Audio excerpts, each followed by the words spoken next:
Hello दोस्तों, क्या आप जानते हैं भगवान श्री कृष्ण ने स्वयं ये बात कही है कि बेटियों का जन्म हर एक घर में नहीं होता। वे बहुत भाग्यशाली होते हैं जिनकी बेटियां होती हैं, और बेटियों का जन्म भी बहुत बड़े भाग्य से ही होता है। दोस्तों, आज भी हम ऐसे समाज में जी रहे हैं जो आज भी पुरुष प्रधान है। आज भी जब लड़की का जन्म होता है तो अधिकतर घरों में मायूसी छा जाती है। और मित्रों, यह और कुछ नहीं बल्कि हम मनुष्य की अज्ञानता का कारण है।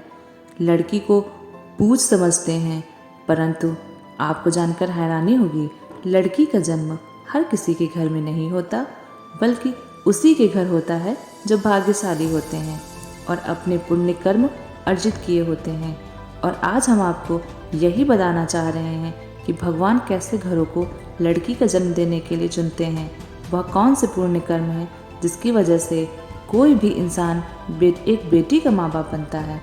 भगवान श्री कृष्ण से अर्जुन पूछते हैं कि माधव, किन कर्मों के कारण किसी के घर पुत्री धन की प्राप्ति होती है, अर्थात कैसे घरों में बेटियों का जन्म होता है।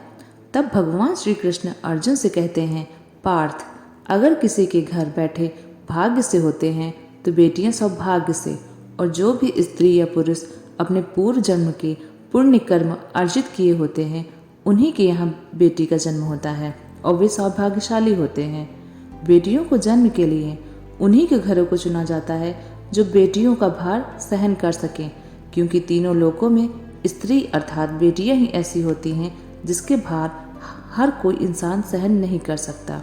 वह बेटियां ही होती हैं जो इस सृष्टि को निरंतर चलाए रखती हैं, मान होने के लिए अपना सर्वस्व निछावर कर देती हैं।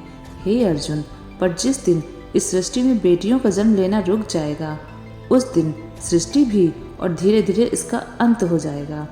मित्रों, भगवान श्री कृष्ण के इन बातों पर गौर किया जाए तो उनका कहा बिल्कुल सही है, क्योंकि बेटियां अगर नहीं होंगी तो किसी का वंश आगे कैसे बढ़ेगा। दोस्तों, आपने भी कई लोगों को कहते हुए सुना होगा, जिस घर में बेटी का जन्म होता है वह घर स्वर्ग के समान होता है, क्योंकि बेटा तो केवल एक कुल का रोशन करता है, बेटियां तो 2 कुलों का रोशन करती हैं। माता पिता के घर वो बेटी के रूप में अपने उत्तरदायित्व का निर्वहन करती है, तो ससुराल आकर एक बहू के रूप में सारे कर्तव्यों का पालन करती है। दोस्तों, आजकल आप सुनते ही हो, बेटियां बहु परिवार में किसी के मर जाने पर उसका वर्णन नहीं कर सकते, लेकिन यह बिल्कुल भी सही नहीं है, क्योंकि रामायण में बताया गया है कि प्रभु श्री राम के पिता राजा दशरथ की मृत्यु हो गई तो माता सीता अर्थात राजा दशरथ की बहू ने उनका पिंडदान किया था, जिससे उन्हें जन्म मरण के चक्र से मुक्ति मिल गई थी।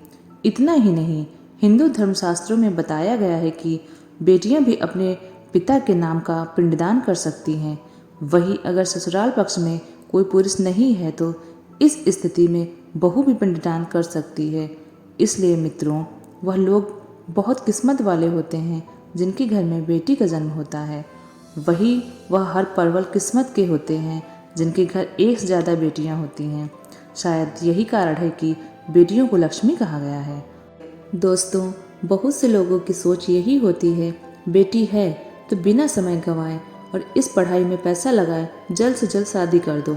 लेकिन यह सोच एक बेटी के भविष्य को बर्बाद कर देती है। जरा सोचिए, एक बच्चे के मन में कितने सपने होते हैं, उसे कुछ करना है, लेकिन यह सिर्फ सपने ही रह जाते हैं। इसलिए अपनी बेटियों के सपने को पूरा करें, उनके जीवन में हर वो खुशी दें जो उन्हें मिलनी चाहिए। एक बेटे से ज़्यादा एक बेटी हमेशा अपने माता पिता के लिए सोचती है, माता पिता को प्यार करती है, अपना समझती है और किसी तरह का कोई दिखावा नहीं करती। बेटी के जन्म को एक जश्न की तरह मनाना चाहिए। माता पिता को बेटी को हमेशा एहसास दिलाना चाहिए कि वो उनके लिए वो बेटी कितनी खास है।